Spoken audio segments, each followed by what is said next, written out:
Hello everyone, good morning. एक बार फिर से आप सभी का क्रेजी जी के ट्रिक के डेली करंट अफेयर की सीरीज में स्वागत है। मेरा नाम है पंकज वैष्णव और आज है ईयर का लास्ट डे। 31 दिसंबर के सभी करंट अफेयर यहां पर हम डिटेल में डिस्कस करेंगे आज के सेशन में। तो शुरू करते हैं। पीडीएफ और मॉक टेस्ट दोनों ही आपको डेली करंट अफेयर के क्रेजी जी के ट्रिक के एप्लीकेशन पर मिल जाएंगे, तो चेकआउट कीजिएगा एप्लीकेशन को। आराम से सेशन में एंड तक बने रहिए, सारे क्वेश्चन और फैक्ट नोट कीजिएगा। चलिए शुरू करते हैं। सबसे पहला क्वेश्चन, खालिद जिया जिनका हाल ही में निधन हो गया, यह किस देश की पहली महिला पीएम थी? क्वेश्चन इंपॉर्टेंट है।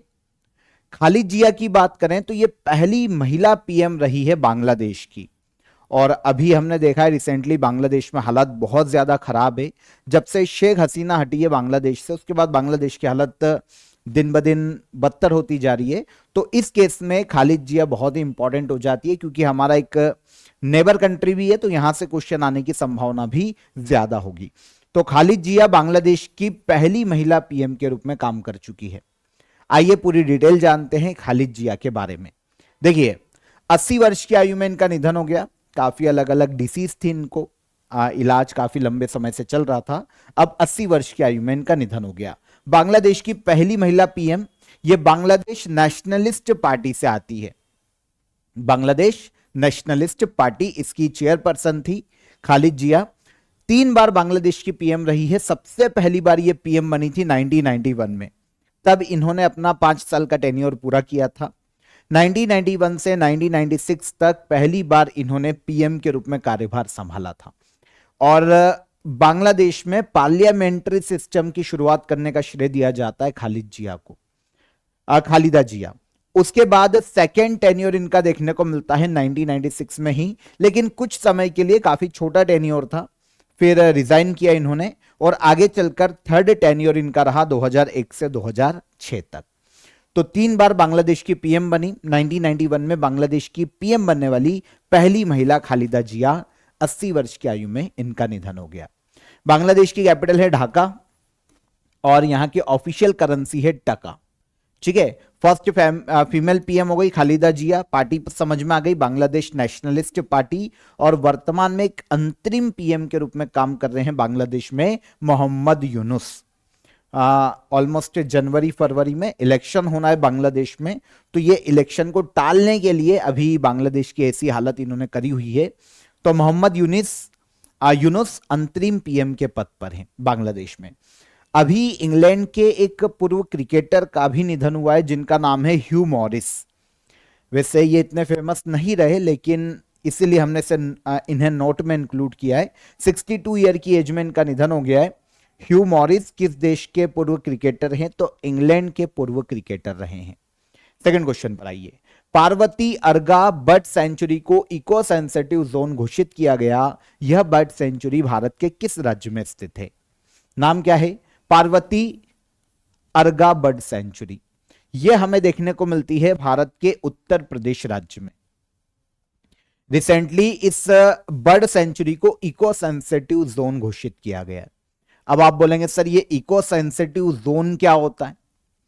तो जो नेशनल पार्क होते हैं, सेंचुरीज होती है, उनके आसपास का जो बफर जोन होता है ना, उनको प्रोटेक्ट करने के लिए किसी एरिया को इको सेंसिटिव जोन घोषित किया जाता है, ताकि उस क्षेत्र में जो ह्यूमन एक्टिविटीज है उनको रिस्ट्रिक्ट किया जा सके। जैसे खनन किया जा रहा है, लकड़ी काटी जा रही है, तो उसको रोका जा सके। तो ऐसे क्षेत्रों में इको सेंसिटिव जोन घोषित किया जाता है कि भाई इसका प्रोटेक्शन किया जाना जरूरी है। तो इकोसिस्टम को हार्म हो सकता है अगर उस क्षेत्र को कोई भी नुकसान पहुंचता है। तो अभी पार्वती अर्गा बर्ड सेंचुरी को इको सेंसिटिव जोन घोषित किया गया और यह अनाउंसमेंट की है केंद्रीय मंत्री है, मिनिस्टर ऑफ स्टेट, केंद्रीय राज्य मंत्री कीर्तिवर्धन सिंह, इन्होंने इसका अनाउंसमेंट किया है। Ministry of environment, forest and climate change के अंतर्गत इसकी जो अनाउंसमेंट अभी की गई है ना, इस मिनिस्ट्री ने अनाउंस किया है कि पार्वती अर्गा बर्ड सेंचुरी को हम कंजर्वेशन करेंगे, इसके आसपास के बफर जोन को हम रेगुलेट करेंगे ताकि इकोसिस्टम को किसी भी प्रकार का नुकसान ना हो। तो बायोडायवर्सिटी कंजर्वेशन को मजबूत करना, यहां पर रिस्पॉन्सिबल इको टूरिज्म को आगे बढ़ाना, यह उद्देश्य है इको सेंसिटिव जोन को घोषित किए जाने का। तो आई होप इजीली आपको समझ में आ गया कि ये जोन क्या होता है। एक एक्ट है इंडिया में जिसे कहा जाता है इन्वायरमेंट प्रोटेक्शन एक्ट। ये क्वेश्चन एग्जाम में काफी पूछा जाता है। पर्यावरण संरक्षण अधिनियम ये लाया गया था 1986 में, और इसी के तहत किसी भी क्षेत्र को इको सेंसिटिव जोन घोषित किया जा सकता है ताकि उसका प्रोटेक्शन किया जा सके। Easy. Parvati अर्गा bird sanctuary Uttar Pradesh के गोंडा जिले में देखने को मिलती है, जिसका टोटल एरिया 1084 हेक्टेयर है। ऑलमोस्ट 11 स्क्वायर किलोमीटर में ये फैला हुआ है। आपको पता है ये जो बर्ड सेंचुरी है ना, रामसर साइट में शामिल है। 2019 में इसे रामसर साइट का दर्जा दिया जा चुका है, क्योंकि काफी सारी बर्ड स्पीशीज है, वेटलैंड एरिया है, तो काफी सारी बर्ड स्पीशीज के लिए ये बहुत ही जरूरी प्लेस है जिसका कंजर्वेशन किया जाना चाहिए। तो 2019 में पार्वती अर्गा बर्ड सेंचुरी को दिया गया किसका दर्जा? रामसर साइट का। राष्ट्रपति द्रौपदी मुर्मू ने स्वदेशी पनडुब्बी आईएनएस वागशीर में समुद्री यात्रा की है। आईएनएस वागशीर किस श्रेणी की पनडुब्बी है? भारत में अभी भारत की प्रेसिडेंट द्रौपदी मुर्मू ने हमारी जो स्वदेशी रूप से निर्मित जो पनडुब्बी है, जो हमारी सबमरीन है आईएनएस वागशीर, इस पर यात्रा की थी। और किसी पनडुब्बी पर यात्रा करने वाली द्रौपदी मुर्मू जी भारत की दूसरी प्रेसिडेंट बनी है, क्योंकि इनके पहले एपीजे अब्दुल कलाम 2006 में भारत के पहले ऐसे प्रेसिडेंट थे जिन्होंने किसी पनडुब्बी पर यात्रा की थी। मतलब रहता है ना कि परीक्षण के लिए जाते हैं और फिर यात्रा करते हैं, थोड़ी दूर घूमते हैं, तो इस तरीके से। तो प्रेसिडेंट द्रौपदी मुर्मू ने आईएनएस वागशीर पर यात्रा की है। यह भारत में कलवरी क्लास की पनडुब्बी है। कलवरी क्लास की भारत में 6 पनडुब्बियां है, और इसमें से आईएनएस वागशीर सबसे आखिरी, जो कि इंडियन नेवी के पास है वर्तमान में। ओके, पूरी डिटेल देख लेते हैं। ये तो समझ में आ गया। एपीजे अब्दुल कलाम जी जो थे भारत के प्रेसिडेंट थे, ये कब से कब तक? 2002 से 2007 तक भारत के 11वें प्रेसिडेंट। इन्होंने पहली बार इंडिया के इतिहास में 2006 में, उस वक्त आईएनएस सिंधु रक्षक भारत की पनडुब्बी थी इंडियन नेवी के पास, तो आईएनएस सिंधु रक्षक पर इन्होंने समुद्री यात्रा की थी। ओके, तो डॉक्टर एपीजे अब्दुल कलाम ये पहले ऐसे प्रेसिडेंट थे जिन्होंने 13 फरवरी 2006 को किसी पनडुब्बी पर यात्रा की थी, और अब द्रौपदी मुर्मू जी दूसरी प्रेसिडेंट बनी है। ये यात्रा जो हुई है ना, वेस्टर्न कोस्ट जो कर्नाटका में है, कारवार नेवल बेस, यहां पर यह यात्रा संपन्न करवाई गई थी। और भारत की प्रेसिडेंट के साथ नेवल चीफ एडमिरल दिनेश के त्रिपाठी भी थे। तो ये भी याद रखिएगा, साथ में कौन थे?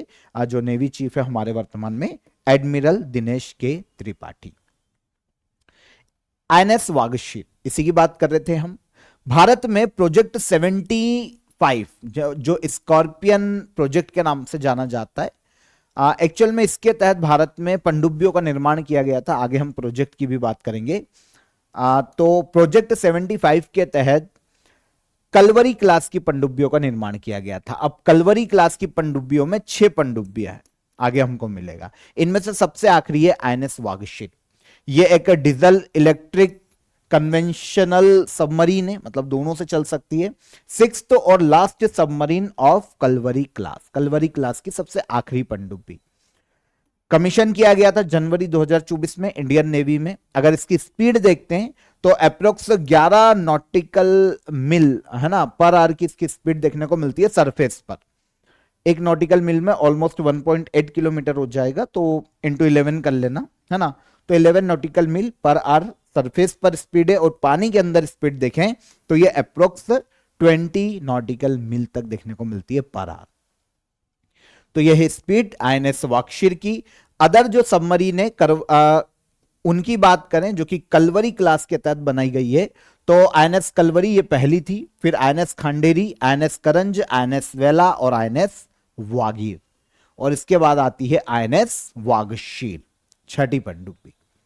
Done. Mazagon dock ship builder limited ने इसका निर्माण किया। आईएनएस वागशीर का वीरता वर्चस्व विजय इसका मोटो है। प्रोजेक्ट 75 भारत में इंडियन नेवी का सबमरीन निर्माण का एक प्रोग्राम था, है ना। फ्रांस के सहयोग से स्कॉर्पियन क्लास की सबमरीन का निर्माण किया गया था और ऐसी 6 पनडुब्बियां बनाई गई थी। वागशीर जो एक नाम मिला है ना आईएनएस वागशीर की, जिसकी हम बात कर रहे हैं पनडुब्बी की, ये जो नाम मिला ये एक मछली के नाम पर है। इंडियन ओशियन में एक शिकारी मछली पाई जाती है सैंड फिश, इसे वागशीर के नाम से पुकारा जाता है और इसी के नाम पर आईएनएस वागशीर का नाम रखा गया है, जो कि एक शिकारी पनडुब्बी है ना, क्योंकि शिकारी मछली के नाम पर इसका नाम रखा गया है। अगेन आपको इन्फॉर्म कर देता हूं आप सभी के लिए, ईयर एंड सेल 2 दिन और आपके लिए रहेगी, जहां पर अप टू 70% तक ऑफ आपको सभी कोर्सेस पर देखने को मिल जाएगा। तो अगर आप ज्वाइन करना चाहते हैं, कोई भी कोर्सेस अवेल करना चाहते हैं, तो एप्लीकेशन को चेकआउट कीजिएगा। क्रेजी जीके ट्रिक और रूट एप्लीकेशन दोनों की ही लिंक मैंने आपको डिस्क्रिप्शन में दे दी है, जल्दी कीजिए, बहुत कम समय बचा है। साल के सबसे नॉमिनल प्राइस अभी आपको देखने को मिलेंगे, नए साल में हो सकता है आपको इंक्रीज देखने को मिले सभी कोर्सेज पर, तो अभी आप इन्हें ज्वाइन कर सकते हैं। ओके, डिस्क्रिप्शन में लिंक मैंने आपको दे दी है, हेल्पलाइन नंबर आपके लिए रहता है, कोई भी आपकी क्वेरी है तो भी आप कॉल कर सकते हैं। तो ज्वाइन कीजिए, अप टू 70% तक ऑफ सभी पीडीएफ और आपको कोर्सेज पर देखने को मिल जाएगा। चलिए तब तक हम चलते हैं हमारे अगले क्वेश्चन पर।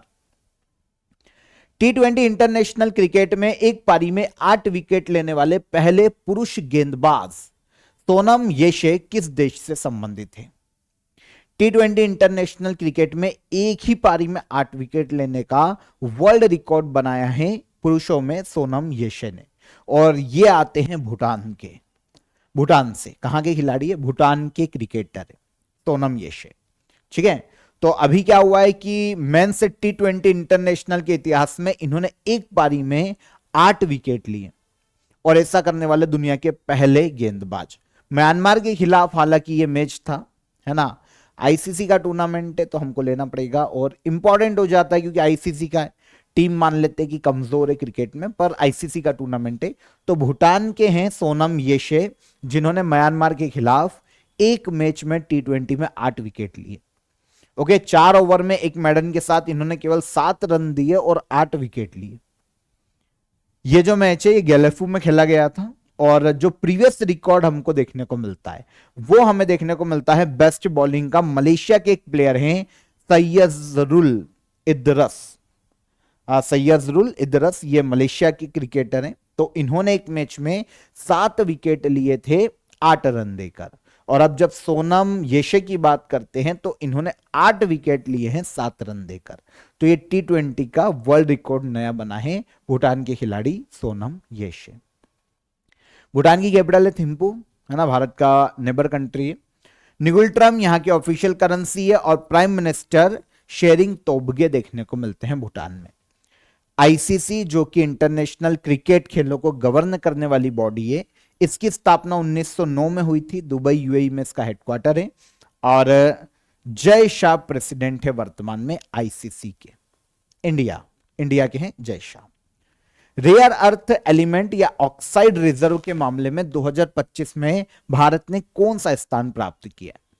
रेयर अर्थ एलिमेंट है ना, दुर्लभ धात्विक तत्व या पृथ्वी तत्व की यहां पर बात हो रही है। ऐसे 17 धात्विक तत्व हैं जो कि बहुत दुर्लभ है, बहुत ही रेयर मिलते हैं, और काफी चीजों में इनका यूज किया जाता है। फॉर एग्जाम्पल एयरक्राफ्ट बनाना है, अगर कोई रॉकेट बनाना है, या फिर अदर काफी चीजें हैं वर्ल्ड में जिसमें इन रेयर अर्थ एलिमेंट का यूज किया जाता है।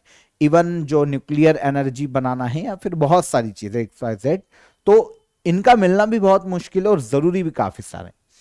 तो रेयर अर्थ एलिमेंट रिजर्व भंडार के मामले में 2025 की एक रिपोर्ट आई है, इसमें भारत 3rd प्लेस पर रखा गया है।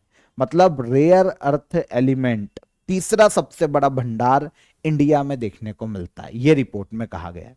अब आप बोलोगे रिपोर्ट किसकी है?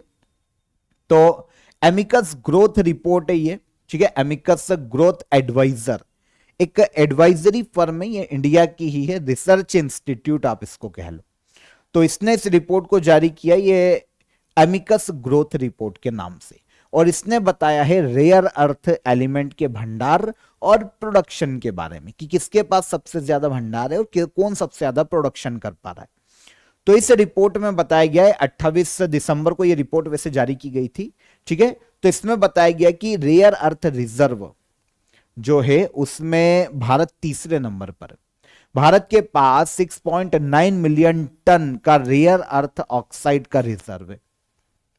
है ना, दुर्लभ पृथ्वी तत्वों का जो हमारे पास भंडार है 6.9 मिलियन टन का है। अब आपको पता है ग्लोबल रिजर्व का 6 से 7% तक, 6-7% इंडिया में देखने को मिलता है। देखिए सबसे ज्यादा किसके पास है, अगर हम इसको देखें तो सबसे ज्यादा है चाइना के पास, 44 MT मिलियन टन के आसपास रिजर्व देखने को मिलता है चाइना में।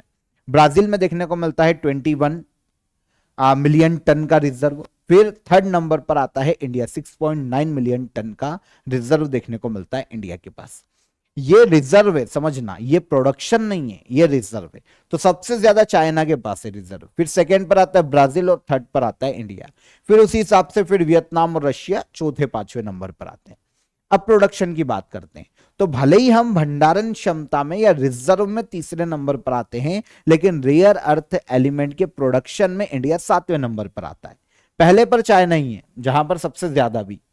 China 2,70,000 tonne rare earth element का प्रोडक्शन करता है हर साल, ठीक है। सेकंड पर आता है यूएसए, 45,000 टन का ये प्रोडक्शन करता है। और फिर थर्ड पर आता है म्यांमार, 31,000 टन के साथ। इंडिया की बात करें तो 2,900 टन केवल हम प्रोडक्शन करते, खनन करते, माइनिंग करते हैं रेयर अर्थ एलिमेंट की, 2,900 टन। 7वें नंबर पर आते हैं हम वर्ल्ड में। आपको पता है पूरे वर्ल्ड में जितना भी प्रोडक्शन होता है रेयर अर्थ एलिमेंट का, उनमें 1% से भी कम इंडिया प्रोडक्शन करता है। काफी सारे कारण है इसके, है ना। इन फ्यूचर धीरे धीरे बढ़ेगा, पर अभी तो हम प्रोडक्शन में 7वें नंबर पर और रेयर अर्थ एलिमेंट के रिजर्व में हम तीसरे नंबर पर आते हैं। दोनों में पहले नंबर पर कौन है? चाइना। आपको पता है वर्ल्ड का लगभग आधा रिजर्व जो है ना चाइना के पास है, बहुत ज्यादा है, ठीक है। चलो आगे बढ़ते हैं। तो अमिकस ग्रोथ एडवाइजर की यहां पर बात की जा रही है। तो मैंने आपको बताया कंसल्टिंग संस्थाएं जो कि बिजनेस ग्रोथ से रिलेटेड या फिर रिसर्च के लिए काम करती है, policy research, market research analysis का काम करती है। तो इसने ये रिपोर्ट निकाली और इसका हेडक्वार्टर नई दिल्ली में। वर्तमान में हमारे union minister of coal and mines, क्योंकि माइनिंग की यहां पर बात की जा रही, ये है जी किशन रेड्डी। आगे चलेंगे। ग्लोबल फैमिली डे हर साल कब मनाया जाता है? ग्लोबल फैमिली डे ये हर साल साल की शुरुआत वाले दिन ही मनाया जाता है, और यह मनाया जाता है 1 जनवरी को। पूरे वर्ल्ड को इसकी ओर प्रोत्साहित करना कि पूरा वर्ल्ड जो है ना एक परिवार है ना, पूरा दुनिया एक परिवार है, और इसी को मानकर पीस और इंटीग्रिटी को, जो एकता है या पीस है, जो शांति, उसको बढ़ावा देना मुख्य उद्देश्य ग्लोबल फैमिली डे को मनाए जाने का।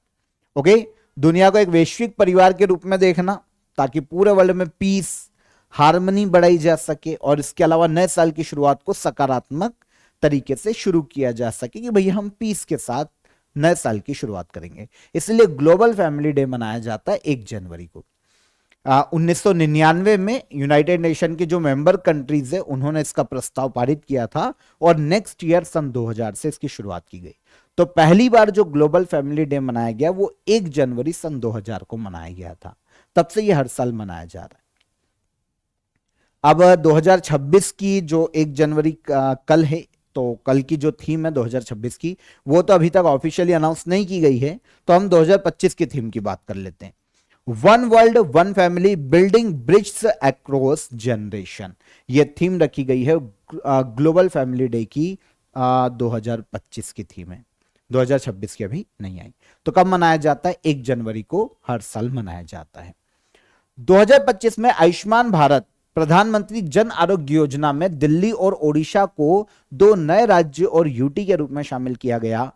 आयुष्मान भारत प्रधानमंत्री जन आरोग्य योजना किस वर्ष शुरू की गई थी?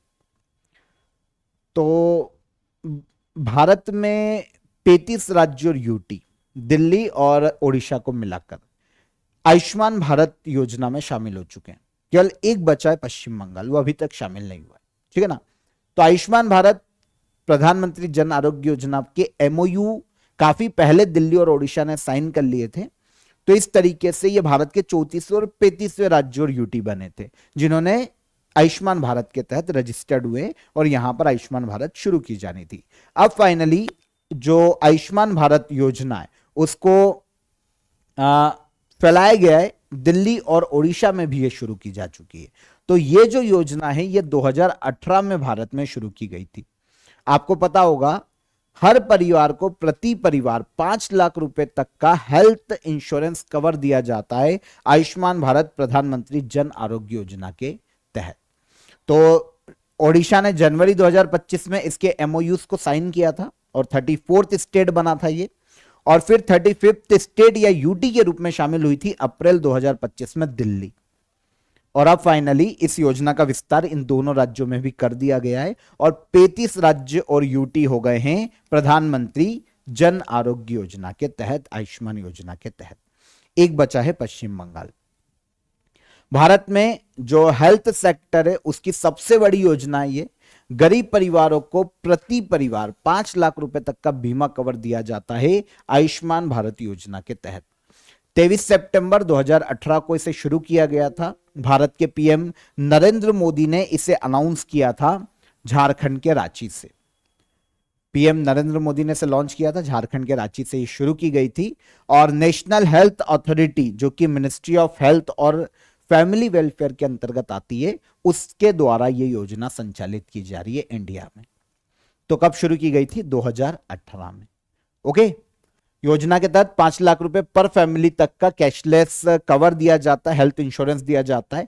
अभी जो 2025 का बजट आया था, तो 2025-26 का बजट में इस योजना के लिए 9,406 करोड़ रुपए आवंटित किए गए थे। यह भी एक इंपॉर्टेंट फैक्ट है कि 2025 में आयुष्मान भारत योजना के लिए कितने करोड़ रुपए आवंटित किए गए, तो यह है 9,406 करोड़ रुपए। ठीक है, तो अभी तक अगर हम आयुष्मान भारत का रिकॉर्ड देखते हैं कि कितना बेनिफिट मिला है लोगों को, तो जो आयुष्मान कार्ड इशू किए गए हैं 42 करोड़ 48 लाख आयुष्मान कार्ड भारत में वितरित किए जा चुके हैं। इसके अलावा हॉस्पिटल एडमिशन ऑलमोस्ट 11 करोड़ लोगों का देखने को मिला है। टोटल क्लेम 1,60,000 करोड़ रुपए का क्लेम किया जा चुका है आयुष्मान भारत योजना के तहत। मतलब जैसे जिसका भी इलाज हुआ अब उसको पेमेंट देना है हॉस्पिटल को गवर्नमेंट के द्वारा, तो इस तरीके से 1,60,000 करोड़ रुपए दिए जा चुके हैं इलाज के लिए। तो यह है आयुष्मान भारत प्रधानमंत्री जन आरोग्य योजना। इसी के तहत पहले क्या होता था कि 70 साल से ऊपर के जो एजेड लोग थे उनको कवर नहीं दिया जाता था, लेकिन आगे चलकर अक्टूबर 2024 में आयुष्मान वय वंदना कार्ड अनाउंस किया गया, आयुष्मान वय वंदना कार्ड। और इसके तहत 70 साल और उसके ऊपर के जो लोग हैं ना, उनके लिए भी आयुष्मान कार्ड वितरित किए गए थे। ये पर्सनली आयुष्मान वय वंदना कार्ड दिया गया था। इसके तहत भी 5 लाख रुपए का हर साल बीमा कवर दिया जाता है बुजुर्गों को। तो ये लास्ट ईयर ही किया गया, अक्टूबर 2024 में। हुरून इंडिया रिच लिस्ट 2025 के अनुसार दुनिया की सबसे अमीर भारतीय मूल की प्रोफेशनल मैनेजर कौन बनी है? Hurun research institute, China based एक रिसर्च इंस्टीट्यूट है ये। इंडिया में भी इसकी शाखा है जिसे कहा जाता है हुरून इंडिया। इसने हुरून इंडिया रिच लिस्ट 2025 जारी की है। दुनिया के सबसे अमीर भारतीय मूल के प्रोफेशनल मैनेजर की ये लिस्ट है और इसमें भारत की भारतीय मूल की एक प्रोफेशनल मैनेजर है जय श्री उल्लाल। ये टॉप पर रखी गई है सबसे रिच प्रोफेशनल मैनेजर भारतीय मूल की। ठीक है, ये है, आप इनकी इमेज देखिए। तो कौन है ये है जय श्री उल्लाल। भारतीय मूल की है, यूके की इनके पास सिटीजनशिप है और ये अरिस्टा नेटवर्क की प्रेसिडेंट और सीईओ के पद पर है। 2008 से ये अरिस्टा नेटवर्क की सीईओ के पद पर है। सबसे ज्यादा इनकी नेटवर्थ है।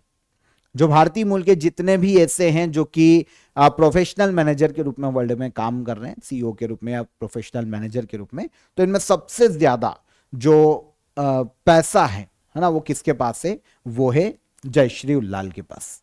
सबसे ज्यादा नेटवर्थ है इनकी ऑलमोस्ट 50,170 करोड़, 5.7 बिलियन अमेरिकी डॉलर की नेटवर्थ के साथ सबसे अमीर भारतीय मूल की professional manager Hurun research institute की ये लिस्ट है।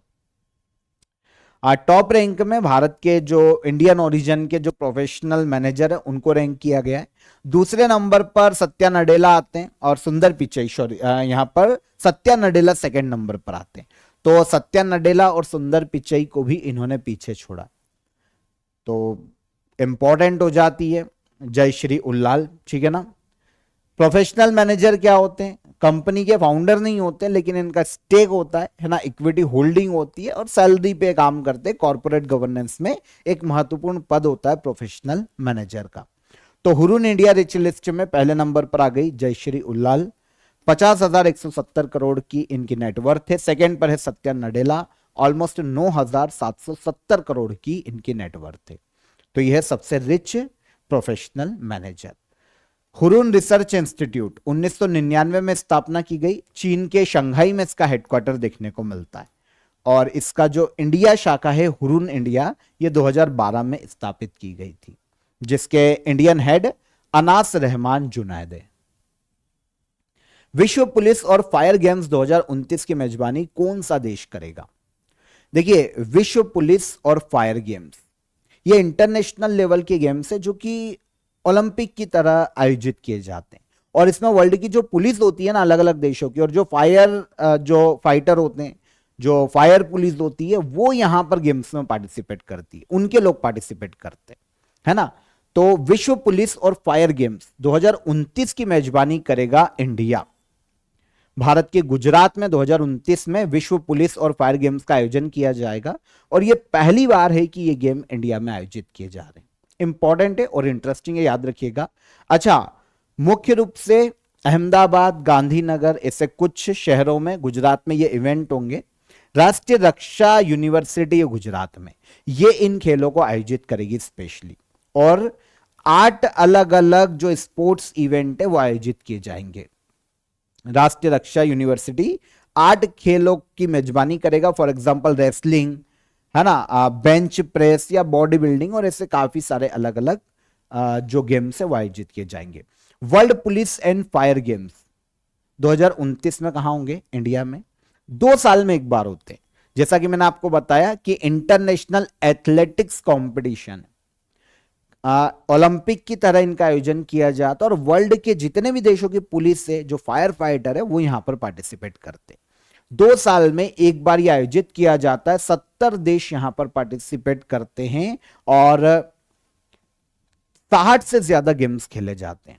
अब आयोजन वैसे कोई इंटरनेशनल अलग से संस्था नहीं करवाती, एक कैलिफोर्निया पुलिस एथलेटिक्स फेडरेशन है ना, एक नॉन प्रॉफिटेबल ऑर्गेनाइजेशन, ये हर 2 साल में इसका आयोजन कराता है। वर्ल्ड के अलग अलग देशों में होता है, और 1985 में इसकी शुरुआत की गई थी।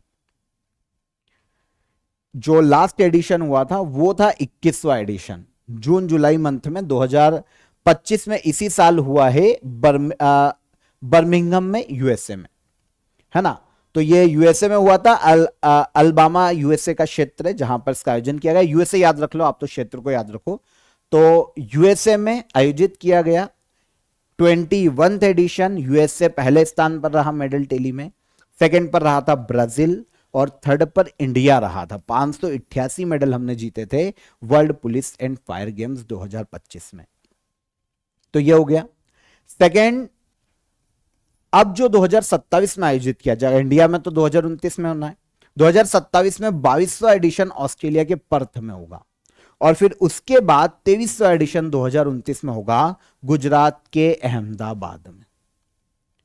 ठीक है, world police and fire games. तो लास्ट जो इस साल की मेडल टेली है 2025 की भी इंपॉर्टेंट है, तो ये भी मैंने आपको बता दी, और अगला एडिशन कब होंगे दोनों, ये भी यहां पर क्लियर हो जाता है। लास्ट क्वेश्चन, हाल ही में खबरों में रही नरसपुरम लेस क्राफ्ट किस राज्य से संबंधित है? नरसपुरम लेस क्राफ्ट ये हमको देखने को मिलती है भारत के आंध्र प्रदेश राज्य में। तो आंसर हो जाएगा आंध्र प्रदेश। देखिए, नरसपुरम लेस क्राफ्ट अभी इसलिए सुर्खियों में है क्योंकि भारत के पीएम नरेंद्र मोदी ने मन की बात कार्यक्रम में इसका जिक्र किया था, और ये जो नरसपुरम लेस क्राफ्ट है, इसे विमेन एम्पावरमेंट और इकोनॉमिक प्रोग्रेस का एक प्रतीक बताया था इंडिया में।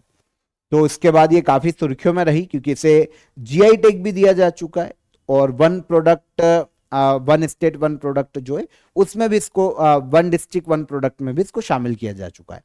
तो इसकी बात करेंगे। नरसपुरम लेस क्राफ्ट, हाथ से बनाई जाने वाली कढ़ाई एक कला होती है, क्राफ्ट होता है। आपने देखा होगा कि रूमाल पे या किसी कपड़े पर छोटी छोटी आकृतियां बनाई जाती है, डिजाइन बनाई जाती है पेंटिंग जैसी। तो ये सुई धागे की मदद से सुंदर सुंदर डिजाइन बनाई जाती। तो ये है नरसपुरम लेस क्राफ्ट। अब क्या होता है कि इसका संबंध जो है ना आंध्र प्रदेश के वेस्ट गोदावरी डिस्ट्रिक्ट से देखने को मिलता है। पश्चिमी गोदावरी डिस्ट्रिक्ट में वहां के जो स्थानीय लोग हैं वो काफी इस क्राफ्ट को बनाते हैं। कभी ईसाई मिशनरियों के द्वारा, क्रिश्चियन मिशनरियों के द्वारा ये जो क्राफ्ट है वो इंडिया लाया गया था और आंध्र प्रदेश में इसका काफी प्रचार हुआ था। फिर वहां के लोकल जो विमेन आर्टिस्ट थी उनको ये सिखाई गई और वहां पर फिर पीढ़ी दर पीढ़ी इसे अडॉप्ट किया गया और बहुत ही फेमस है आंध्र प्रदेश के क्षेत्रों में नरसपुरम लेस क्राफ्ट। इसे क्रोशे क्राफ्ट के रूप में भी जाना जाता है, क्रोशे क्राफ्ट कहा जाता है। तो ये क्या हो गया, हैंडमेड टेक्सटाइल क्राफ्ट हो गया। कपड़ों के ऊपर डिजाइन बनाई जाती है अलग अलग तरीके से, हाथ से लेस बनाई जाती है महिलाओं के द्वारा और स्पेशली महिलाएं ही इसमें इंक्लूड होती है। मतलब 60% जो काम है ना वो महिलाओं के द्वारा ही किया जाता है। तो कपड़े पर फ्लावर, पत्तियां या फिर कुछ भी ऐसे अलग अलग क्राफ्ट बनाए जाते हैं, डिजाइन बनाई जाती है और वो बहुत ही फेमस होती है। ज्योमेट्रिक डिजाइन हो सकती है, कुछ भी हो सकता है। अच्छा, बनाए क्या क्या जाते हैं? अगर टेक्सटाइल क्राफ्ट की बात हो रही है तो सारी जो होती है उसकी border, bedsheet, table cover, curtains बनाए जाते हैं और ऐसे जितने भी अलग अलग किस्म के कपड़े होते हैं उन पर ये क्राफ्ट देखने को मिल जाता है आंध्र प्रदेश के अलग अलग क्षेत्रों में। इसीलिए अभी नरसपुरम लेस क्राफ्ट काफी सुर्खियों में है, आंध्र प्रदेश का क्राफ्ट है। 2024 में ही लास्ट ईयर इसको जीआई टैग दिया गया था और जुलाई 2025 में इसी साल इसे वन डिस्ट्रिक्ट वन प्रोडक्ट में शामिल किया गया। आंध्र प्रदेश का क्राफ्ट है, ठीक है। तो ये इंपॉर्टेंट है, इसको आप याद रखिएगा। आंध्र प्रदेश की कैपिटल है अमरावती। एन चंद्रबाबू नायडू इसके सीएम के पद पर हैं और एस अब्दुल नजीर वर्तमान में गवर्नर है आंध्र प्रदेश के। तो यहां पर सारी इंफॉर्मेशन क्लियर हो गई। ये क्राफ्ट पूछा जा सकता है, स्पेशली नोट करना इसको, ठीक है ना। ये क्योंकि आर्ट एंड कल्चर से इससे क्वेश्चन काफी एग्जाम में पिक किए जाते हैं, तो स्पेशली आप इसको याद रखना। तो 31 दिसंबर के हमारे सभी करंट अफेयर हो जाते हैं, यहां पर डिटेल में हमने डिस्कस किया। अब हम चलेंगे लास्ट डे के जो हमारे करंट अफेयर थे उनको हम एक बार यहां पर रिवाइज करेंगे। देखिए, एनवायरमेंट मिनिस्ट्री ने Dulhasti stage second hydro power project को मंजूरी दी है। ये किस नदी पर बनाई जा रही है? तो ये बनाई जा रही है चेनाब रिवर पर। फिर 87th सीनियर राष्ट्रीय बैडमिंटन चैंपियनशिप 2025 में विमेन्स सिंगल का खिताब किसने जीता? तो यह सूर्या कश्मीरा तमीरी है। वर्ष 2026 में जैव विविधता पर यूनाइटेड नेशन कन्वेंशन कॉप 17 की मेजबानी कौन सा देश करेगा? तो यह आर्मेनिया में आयोजित किया जाएगा। फिर आगे बढ़ते हैं। हाल ही में एस कृष्णा स्वामी का निधन हो गया। ये किस क्षेत्र से संबंधित है? तो वृत्तचित्र फिल्म निर्माण से ये संबंधित है, डॉक्यूमेंट्री फिल्म मेकर। मुख्य सचिवों के 5वें राष्ट्रीय सम्मेलन का आयोजन कहां किया गया? तो यह आयोजन हुआ है नई दिल्ली में। किस संगठन ने ओडिशा के 24 सुनामी प्रवण तटीय गांवों को सुनामी रेडी के रूप में मान्यता दी? तो यह यूनेस्को आईओसी के द्वारा मान्यता दी गई है। फिर फिडे वर्ल्ड रैपिड चैंपियनशिप 2025 का विनर कौन बना? तो ये बने मैग्नस कार्लसन। रिप्लेक्स 2025 एक्सरसाइज किस संगठन के द्वारा आयोजित की गई? तो यह आयोजित की गई इंडियन कोस्ट गार्ड के द्वारा। हाल ही में 2000 साल पुराना बौद्ध स्थल कहां खोजा गया? तो ये जम्मू कश्मीर के बारामूला क्षेत्र में खोजा गया। और चर्चित बेजिमियानी ज्वालामुखी किस देश में स्थित है? तो यह देखने को मिलेगा कहां पर? रशिया में, कमचटका पेनिसुला पर। ये सारे करंट अफेयर कल के सेशन के रिवाइज हो जाते हैं हमारे। अब क्वेश्चन ऑफ द डे का आंसर लें। पहला क्वेश्चन क्या था? मिनिकॉय द्वीप और मालदीव किस चैनल के द्वारा अलग होते हैं? तो यह है 8 डिग्री चैनल। राष्ट्रपति शासन जो लगाया जाता है इंडियन कॉन्स्टिट्यूशन के आर्टिकल 356 में उल्लेखित है। और पादप कोशिकाओं में वो अंग जो कि फोटोसिंथेसिस के लिए जिम्मेदार है, यह है क्लोरोप्लास्ट। तो ये तीनों क्वेश्चन के हो गए हमारे आंसर। अब आज के क्वेश्चन ऑफ द डे देखो, नवंबर 2025 में कॉप 30 शिखर सम्मेलन का आयोजन कहां किया गया? सेकेंड, ग्लोबल एआईसीटी इंडेक्स 2025 में भारत का कौन सा शहर शीर्ष पर रहा?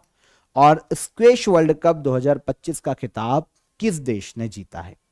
तीनों क्वेश्चन पॉज करके नोट कीजिए, कमेंट में आंसर कीजिएगा। सेशन पसंद आया हो तो लाइक और शेयर करके जाइए। चैनल पर पहली बार आए हो तो चैनल को सब्सक्राइब कर लो। खुश रहो, कल फिर मुलाकात करेंगे नेक्स्ट डे के करंट अफेयर में। तब तक अपना ख्याल रखिएगा। जय हिंद, जय भारत।